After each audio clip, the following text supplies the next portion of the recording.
Okay, let's dive into this. Picture this. North American Biodistrict 3, year 2146. We've got Astra Miles, 9 years old, and she's not just smart, she's, well, off the charts. Yeah, winning science Olympiads left and right, speaking at global conferences. Exactly. Perfect cognitive scores, flawless skin, the whole package. Like the absolute peak of what they thought human potential could be. The poster child for these designer children. Great. And then, one day, this paragon of genetic engineering, she forgets how to tie her shoes. Which is interesting because the immediate reaction wasn't, oh, kids forget things. No, not at all. With these designer children, with their built-in neuro enhancements, the first thought is technology. A glitch, like a software bug in her DNA. Precisely. And that assumption, that immediate jump to a technical fault, tells you so much about how that society viewed, well, anything outside the norm. It's a system error, not just being human. Her own father apparently called it mental clutter, like too many browser tabs open in her brain. Right. But Astra felt it was different, deeper. And she wasn't wrong. The very next day, the girl who could probably decode quantum physics algorithms, she couldn't read. Simple words on a page. Gone. And that's a massive red flag, isn't it? Forgetting a complex skill, maybe.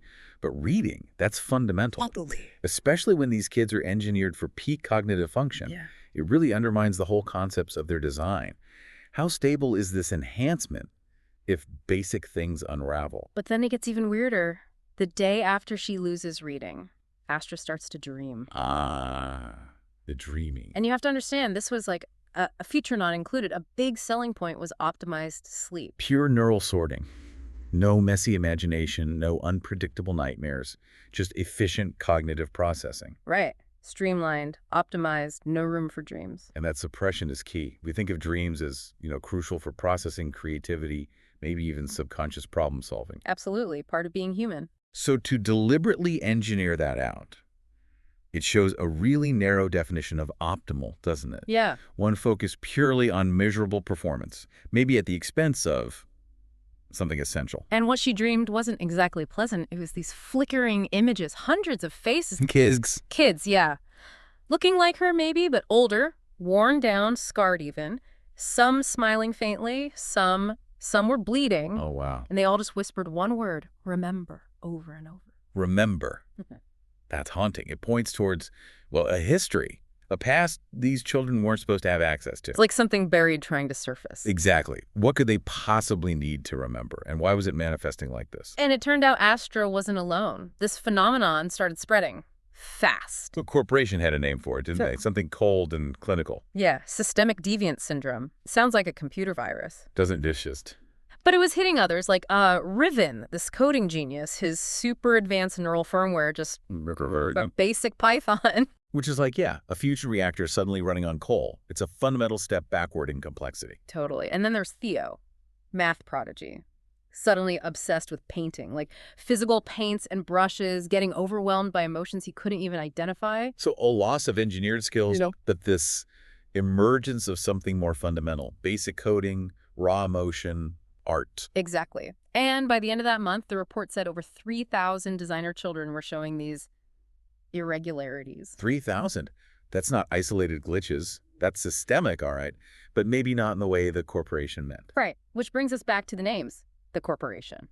Systemic deviance syndrome. Clinical, pathologizing it. Seeing it as a failure, a defect in the product. But the children themselves, as they started connecting, sharing these experiences, they called it something else. What was it? Waking up. Waking up. That's profoundly different. That implies gaining something, not losing it. Enlightenment, not malfunction. It sets up the whole conflict right there, doesn't it? Manufactured control versus, something organic breaking through. Absolutely. A clash of definitions, really. What does it mean to be functional? What does it mean to be awake? And all this time, Astra's trying to act normal, but the dreams are getting more intense, more specific. What else did she see? Visions of, sterile metal hallways, labs, maybe. Yeah. Figures in suits watching her. Surgeons with these weird glowing gloves. Creepy. Sounds like fragmented memories of her creation, perhaps. Or something related. Maybe. And then there was this recurring image of her own reflection, but older, scarred, with these really intense, fiery eyes. Her future self. Or something else. And the reflection would just mouth the words, "Find us." Find us. Okay, so the dreams aren't just memories, they're potentially instructions, a call to action, pulling her towards an origin maybe, towards others like her older reflection. It certainly felt that way. So, faced with thousands of kids waking up, the corporation needed to act, but discreetly.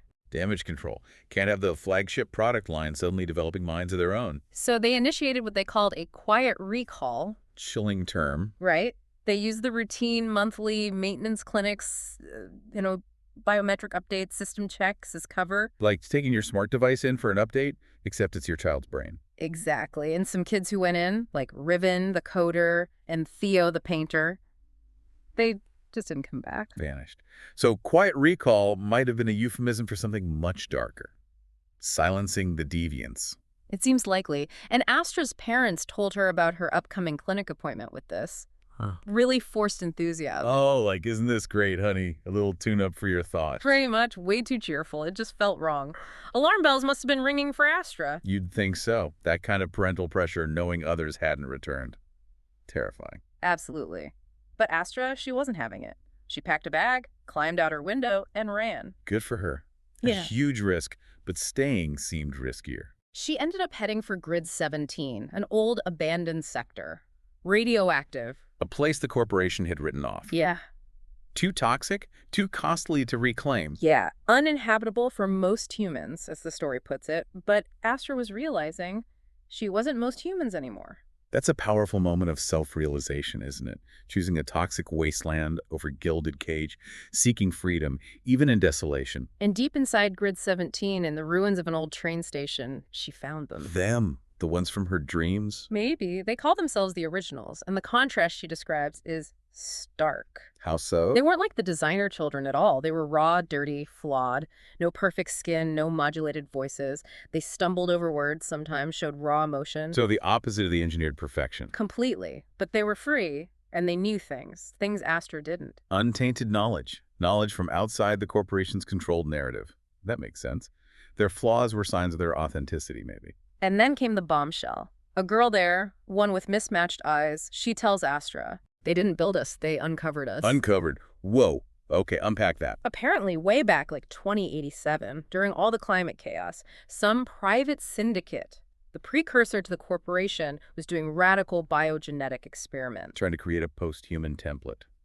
The next step. Something like that. But the official story was that it failed. These originals. They were that experiment, the failed result. So they weren't failures, they were the prototype, the first draft. Exactly. Deemed flawed, unstable, so they were discarded. Some had their memories wiped, others were just abandoned in places like Grid 17. My God. So the designer children weren't a new invention. They were version 2.0. Yeah. A refined, maybe more controllable version of something they had already found and discarded. That's the implication. The corporation built its success on a suppressed discovery, claiming originality for something they essentially reverse engineered and sanitized. That puts the glitches in a whole new light. Totally. Astra's dreams, Riven's code reverting, Theo's painting. They weren't malfunctions. They were echoes. Dormant code reactivating. Messages. Warnings, instructions, fragments of memory left behind in the genome, in the neural pathways, by the originals, maybe. Slowly reassembling themselves. Rewriting the designer children from within. The original template reasserting itself. That's incredible. The control mechanism contained the seeds of its own undoing. It sparked a movement, basically. Astra joined the originals. They started using their skills, hacking old satellites, reprogramming junked drones. To do what? Fight back, to spread the message. But not like propaganda. They sent encrypted bursts of art, music fragments, bits of code, little pieces of memory. Trying to trigger the same awakening in others. Using resonant, perhaps subconscious, means rather than direct logic. Seems like it. And it worked. Kids all over started waking up, questioning things, stopping compliance. You could imagine the corporation's reaction to that, a spreading awareness undermining their control. Oh yeah. They pushed out Patch 9.2, a mandatory neural update, designed specifically to overwrite these deviant processes, a hard reset, basically. An attempt to stamp out the fire, but you can't easily patch consciousness, can you? Apparently not. The originals, living outside the official network, they knew the system's weaknesses. They'd found backdoors in their own code. So the patch, Yeah. it backfired. Massively. Instead of overwriting the deviants, Patch 9.2 hit some kind of vulnerability and triggered a full system reboot in millions of designer children. globally, simultaneously. Oh, wow. So the attempt to suppress it actually caused a mass awakening, the ultimate unintended consequence. Exactly. And what happened next was, well, pretty amazing. What did they do, these millions of newly awake children? They protested, but silently. They just walked out of the schools, the labs, the perfect homes. That walked out. Yeah, gathered in city squares, plazas all over the world, holding these simple hand-painted signs. What did the signs say? Things like, "We are not patches, we are not property, and we are not yours." Powerful. The silence makes it even more impactful, I think. A unified statement without needing a single voice.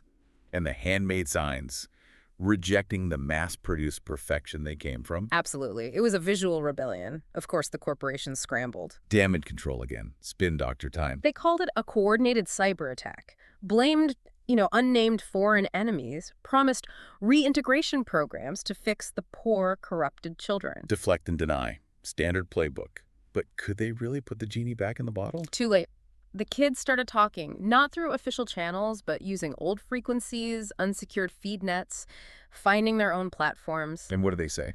It wasn't about grand speeches or demands. It was stories, personal stories. Astra was one of the first. She just shared her experience, her dreams, her art, her confusion, her fear, her questions. Humanizing themselves. Yeah. Showing their internal reality. Yes, and she ended it simply with, "We are not broken, we are evolving." We are evolving. That's a powerful reframe. Not a bug, but a feature.